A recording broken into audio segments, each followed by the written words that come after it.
ان کے پاس JF-17 thunder ہے. یہ اس وقت تک 2,500 کلومیٹر تک جو ہے نا ہم کور کر سکتے. اب جو ہمارے پاس J-10C بن گیا یہ 4,500 کلومیٹر تک اگر جہاز آتا ہو تو اب وہاں سے بٹن دبا کے اس کو اطلاع کریں.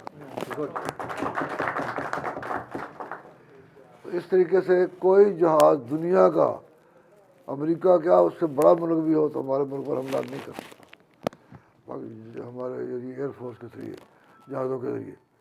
ادھر ایٹم بم ہمارا جو ہے ادھر میں نے بتایا ہی ہے، ہم 3 سیکنڈ میں پورے انڈیا کو تباہ کر سکتے ہیں، جبکہ انڈیا اگر چاہے پاکستان کو تباہ کرنا تو اٹ ول ٹیک 5 منٹس، جو کہ 300 سیکنڈ ہو گیا.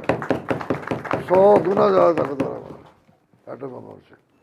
اس باتوں کی وجہ سے انہیں کوئی راستہ نظر نہیں آ رہا تھا کہ ہم جائیں تو کہاں جائیں. ان کی آرمی بھی طاقتور ہے. اب آرمی کے پاس جو چیزیں آ گئی ہیں وہ اتنی طاقتور ہیں کہ ہم کیا کریں، ان کا مقابلہ کیسے کریں. انہوں نے پھر کچھ غداروں کو پکڑا ہے، ان کو انہوں نے پیسہ دیا کھلا کہ اس پاکستان کے کو تباہ کیا جائے، ان کو آپس میں لڑا دو، پاک آرمی سے بھی لڑا دو ان کو اور آپس میں بھی لڑا دو. ان کو لڑانے کے لیے انہوں نے پیسہ خرچ کیا کہ جاؤ جا کے کھلے طرح پیسے کرو، میڈیا کو بھی اپنے قابو میں کرو، اور جو سیاستدان ہیں وہ تو قابو اس میں ہو ہی گئے، اور باقی جو ہے نا پاک آرمی کو بھی کوشش کرو پکڑنے کی، اور جو جج ہیں ان کو بھی پکڑو. انہوں نے ہر لحاظ سے کوشش کی کہ ان کو پاکستان کو تباہ کر دیا جائے. لیکن پاکستان انشاءاللہ کلمہ لا الہ الا اللہ محمد رسول اللہ کے نام پر بنا ہوا ہے، اس کو کوئی تباہ نہیں کر سکتا اللہ کے فضل و کرم سے. آخر کار ان کا جو دور تھا وہ بھی ختم ہو گیا ہے. آپ کو پتہ ہے انہوں نے بہت کوشش کی کہ آپس میں لڑا.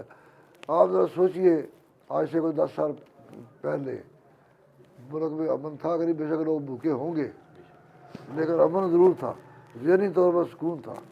ان کے آنے کے بعد سکون ختم ہو گیا. تو ایسی چھوٹی سی بات ہوئی آپ ذہن میں رکھیں کہ سکون کے لیے سب کچھ ہم کرتے ہیں، جب سکون ہی ختم ہو گیا تو باقی کیا رہ گیا. یعنی ہو پاک آرمی کے لیے ایک زوردار نعرہ مارے، پاکستان آرمی زندہ باد، پاکستان زندہ باد، پاکستان آرمی زندہ باد، پاکستان آرمی زندہ باد، پاکستان لورز موومنٹ زندہ باد. آپ یقین کریں ہم مشکلوں کو قابو کر رہے ہیں.